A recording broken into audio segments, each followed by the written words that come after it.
doggy boutique. So follow the happy tales to Urban Canine, 501 Broad Street in downtown Augusta. This is not you. It's not me.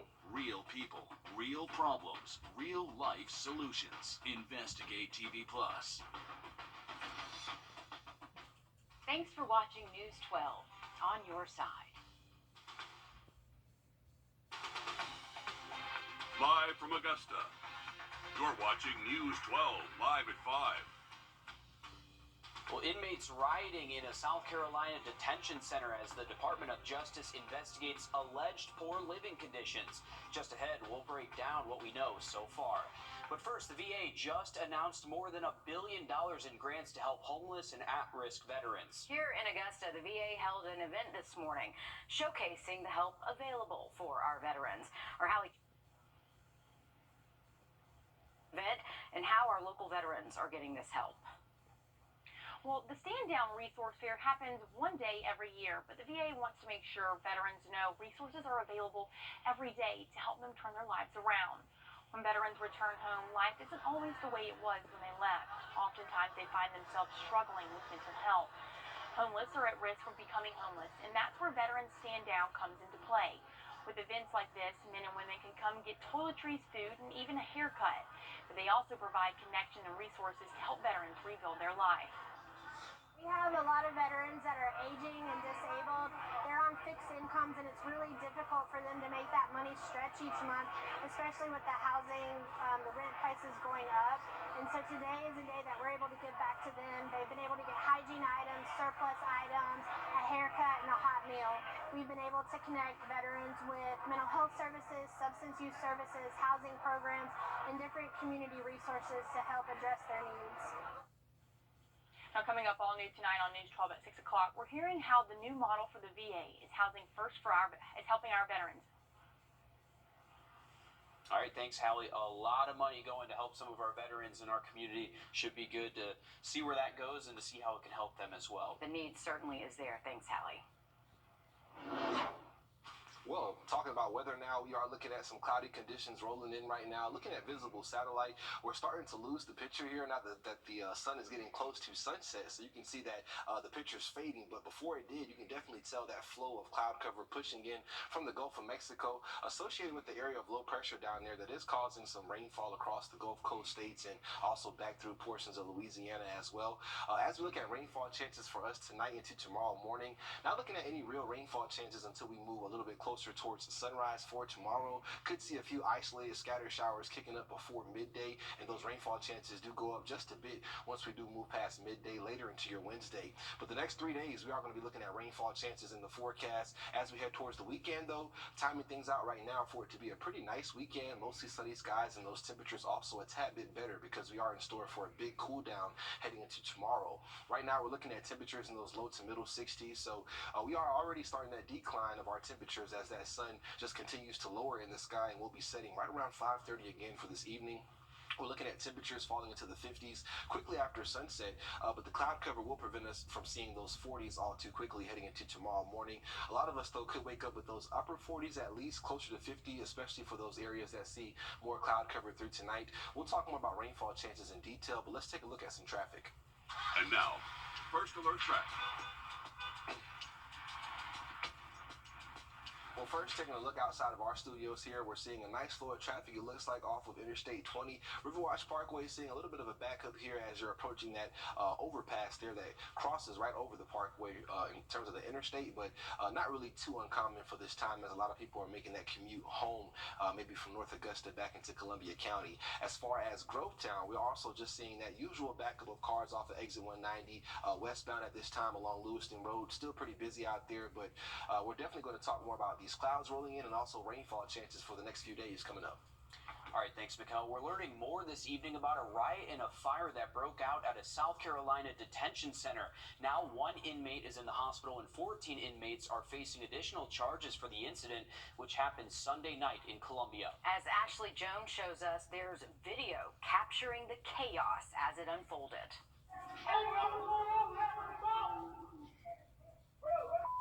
This video was sent to us by a viewer who says her loved one is currently incarcerated at the Albanese Glen Detention Center. According to her loved one, this video was recorded during the riot on Sunday night. While you can't see much, you can hear what appears to be inmates yelling. Then at the end of the video clip, you see what appears to be flames in a mirror's reflection. Richland County deputies and Columbia fire crews responded to the jail in reference to a fire in one of the units. An incident report from the sheriff's department says the fire was started by inmates igniting their bed sheets. According to that report, the riot was in progress when deputies got to the scene. They say 14 inmates were on the upper level of Unit Papa, throwing items at the windows and banging on windows with socks filled with hard objects. A spokesperson with Richland County says the riot and fire all started with a fight between two inmates, but one woman whose family member is currently incarcerated there says her loved one told her a different story. Incident culminated with them being locked down with no food or water, access to the bathroom, kind of started the whole situation. 40 inmates in total were detained following that riot. No inmates escaped and no correctional officers were injured, but one inmate was taken to the hospital for smoke inhalation. Sunday's riot was the latest to plague the detention center. That's after the Department of Justice announced it was opening an investigation into the facility. Since that announcement, there's been at least 5 stabbings at the jail and at least 2 assaults.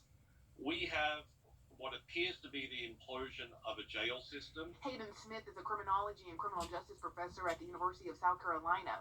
In addition to being an expert on jail and prison conditions, he's also the only academic who has studied the 2018 Lee County prison riot. When you start to reach the level of a riot, you start to see a system that is having trouble fulfilling its basic goals, which is public safety and basic security. Professor Smith says the most recent incidents at the jail point to a bigger issue within the facility, a staffing shortage. Staff are the root of all of the good and sometimes bad things that happen in jails and prisons. And if you don't have staff, you're guaranteed to have problems. At a recent news conference, detention center leaders say there are roughly 30 vacancies in the jail security staff. Now, less than 2 weeks ago, the Department of Justice announced it's investigating the detention center for alleged poor living conditions for inmates. A recent study found that some waterways in South Carolina had dangerous levels of forever chemicals. Now, these chemicals are being investigated by the EPA for the potential to cause illness. Now, these forever chemicals are found in items we use every day like nonstick cookware, firefighting foams, and even clothing. But these chemicals don't break down and eventually find their way into our drinking water. A recent study found a creek in Anderson County has forever chemicals 100 times higher than the EPA's limit. The Savannah River also has forever chemicals. Agencies like DHEC are now developing strategies to test for these chemicals because while there are more than 12,000 different types of these chemicals, only a few can be detected with current technology. In the wake of a massive apartment fire, Atlanta city officials say they want to see change on the state level when it comes to using fireworks. The Friday night fire that displaced more than a dozen people is believed to have been started by 2 people setting off fireworks on the roof. Addressing limits or bans to fireworks would have to happen at the state level, so city leaders say they plan on advising Georgia's General Assembly in January. Forward to comments from the fire chief in terms of what we can do in terms of policy. There were 2 gas stations that were directly across the street from this particular location. It's my feeling that we should not have any firework usage surrounding multifamily homes or communities that are dense that will have this type of impact. 2 people are facing charges for the fire at the apartment building, but there are no charges connected to the use of fireworks that started the fire because they are legal in Georgia. Well, changes could be coming to who has the final say when it comes to banned books in schools. We'll explain why coming up next. Mikkel? And looking at temperatures, they are going to be taking a dive as we head into tomorrow, and some rainfall chances moving in as well. More in the forecast coming up next. What if I told you the future of the solar workforce is right here in Aiken? All new on News 12 at 6 o'clock, we're talking to the first cohort of the Solar United National Job Force Training Program about how they're training to fill jobs in the solar industry. Time and test. The strong arm. Call attorney John Foy and Associates. iPhone 15 Pro for your husband. iPhone 15 Pro. To tell me you want a new iPhone, the better plan's Verizon. No way they take this break. Yes, they will, and you'll get iPhone 15 Pro and Apple TV 4K and Apple One, all 3 on them. Do that. We tried to tell him, but he paid us It was a lie. This holiday, turn any iPhone in any condition into a new iPhone 15 Pro with titanium, Apple TV 4K, and 6 months of Apple One. All three on us. It's holiday every day with Verizon. Our first alert commitment to you is the power of 5 meteorologists. All the tools, the latest technology, and the first team of 5 meteorologists. News 12, NBC 26 First Alert Weather on your side. Taking a live look down the Savannah River, we are looking at very cloudy skies now settling in, some more of a gloomy feel out there. 61 degrees right now with those winds out of the east, and the air still very dry with those dew points in the 30s. We're looking at current temperatures in those 60s, but they are starting to fall in a few locations. Some of us already right at 60s, such as Bamberg right now. So as we're approaching sunset, we'll definitely see these temperatures begin to fall, and after sunset, moving into those 50s rather quickly by about 6 p.m. area wide, and then we'll see slightly less decline of temperatures due to cloud cover that'll prevent us from seeing those temperatures cooling off too quickly for this evening. As far as a look ahead towards tomorrow, it is going to be a cloudy day. We could have a few isolated showers before midday tomorrow, so definitely send the kids to school with the rain gear just in case there is some rainfall out there when you wake up tomorrow. But definitely by the afternoon and as we progress later into your Wednesday, that's when those rainfall chances look to pick up across the area. We're monitoring an area of low pressure in the Gulf of Mexico right now, just helping to provide some rainfall for the Gulf Coast right now and also interior portions of Alabama and Mississippi. A closer look though on sweeping radar, a lot of this really isn't making it to the ground and also very light in nature. So that's pretty much what we're expecting, almost a similar setup to the weekend where we saw just some steady light rain at times and also some cooler temperatures. But as we go through your day tomorrow, we are going to see atmospheric moisture begin to pick up as a result of that area of low pressure starting to scoot closer towards the CSRA. So as that happens in between Wednesday through Friday, we are going to have that chance for some rainfall.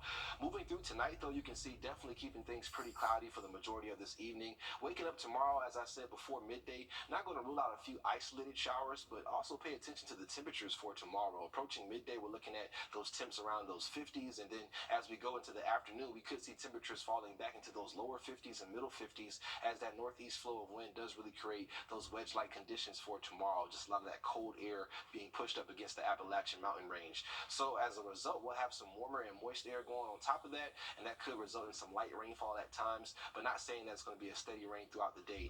As we continue into your Thursday, still tracking the chance for a few on and off showers throughout your day on Thursday. A little bit warmer as well, but still on the below average side. And as we head into Friday, we'll see an actual cold front begin to approach our area, which could enhance rainfall chances and lead to a little bit better coverage and higher intensity of rainfall. But both global and our shorter term, smaller scale models are agreeing that we're not expecting too much rainfall. A lot of us stay below an inch with this rain event in between Wednesday through Friday, so not really concerned about flooding or anything like that, especially with this kind of being broken up over a 3-day period. And then heading into the weekend, we actually do dry things out just in time for any weekend plans that you all may have. So some good news there, but the next few days going to be on the gloomy side, definitely noticeably cooler for your Wednesday, and then we start to moderate those temperatures into your Saturday, and then we do see a cooler start to next week with those low 60s on Monday. All right, thanks, Mikkel. Decisions about what books are on local school library shelves across South Carolina can soon be under the control of leaders in Columbia.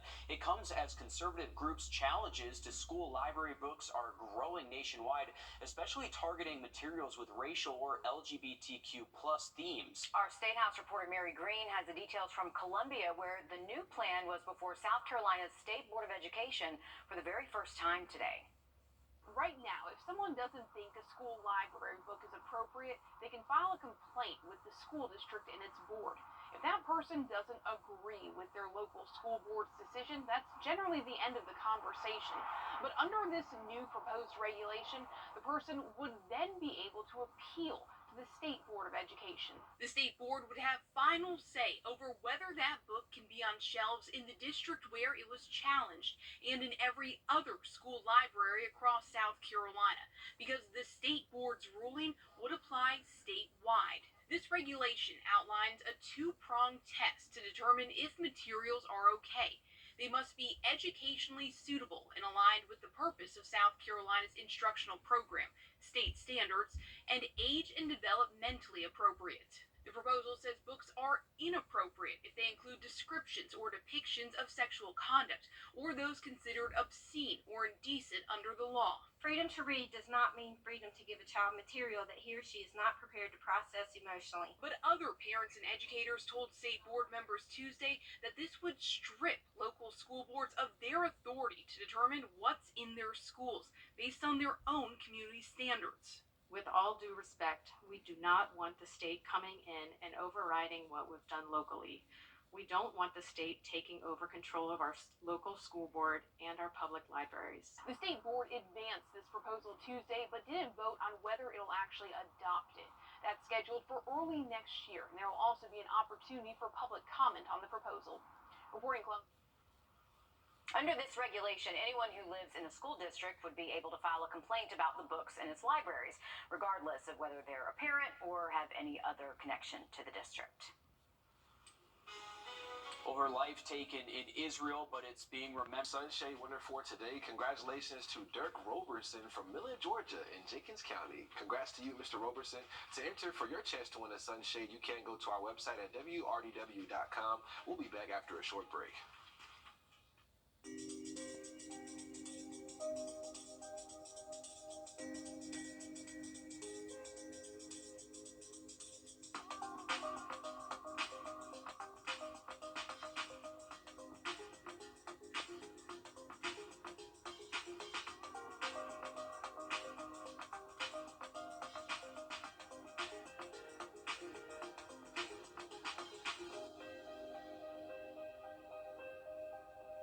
After a car wreck, Your doctor.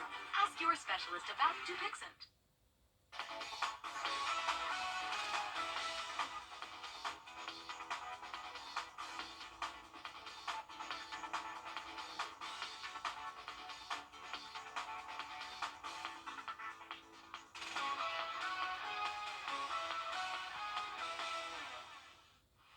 Well, welcome back to Live at 5. We're looking at the tropics real quick and taking an update on them, taking a look at what's out there. We have one disturbance that we're watching, has about a 20% chance of development in the next 48 hours and about a 70% chance in the next week. So we'll keep a close eye on this.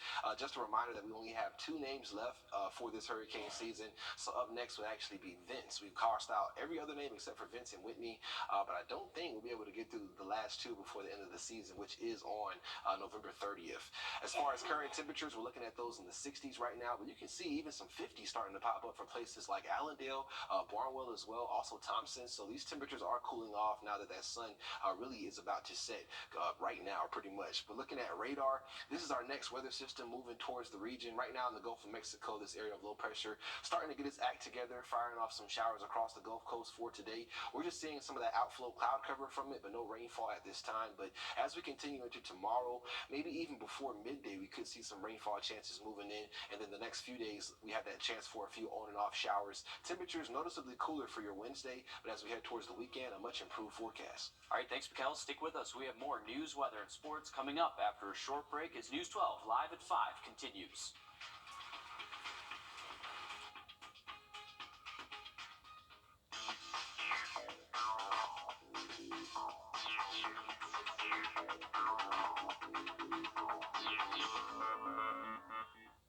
Watch WRDW News at 5:30 weekdays for What the Tech.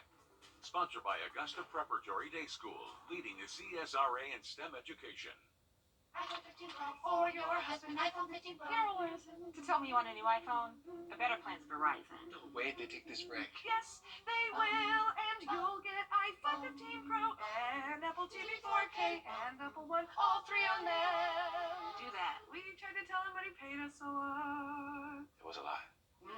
This holiday, turn any iPhone in any condition into a new iPhone 15 Pro with titanium, Apple TV 4K, and 6 months of Apple One. All 3 on us. It's holiday every day with Verizon. There are trucks and